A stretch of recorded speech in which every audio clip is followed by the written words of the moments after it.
Bengithi ngeke uzuyishiya i-drip ngaphandle. Seka kakhulu i-drip namaculo. So the culture. Yeah. Asibuye kunina ngapha busy nawe Da Vinci.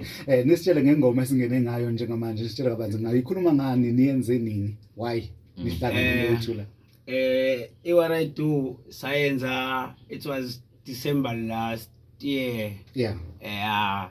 Because bengiloko ngibuka nje yabo indlela esiphila ngayo from ikasi nangendlela saqala ngayo ukwenza music nale yami nje. Yeah.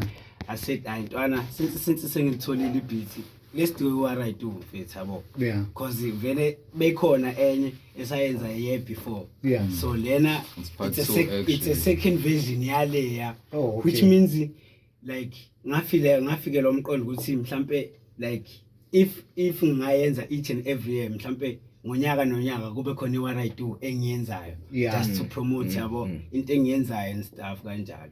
Yeah, ngoba ke thina abanye bethu bafana nami nje abaningi asazi isingisi. Sitsheleni ikhuluma ngani ingoma le. Yeah.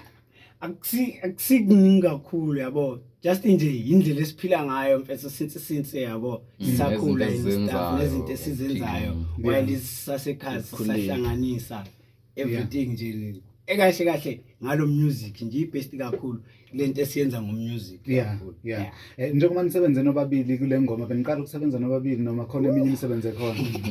Asiqala ukusebenza sobabili. It's been years manje sisebenza sonke. Khona futhi nokunye okuzama projects esibhize ngawo sikhona sonke kuwo nomfethu Khama came sonke nje baningi kakhulu engababala as usual. Yeah. But nje ngicabanga ukuthi nje moving forward vele iyona pace yethu leso zamphusha ngayo sonke. Yeah, ukhuluma ngama projects aseza sobuya kuona.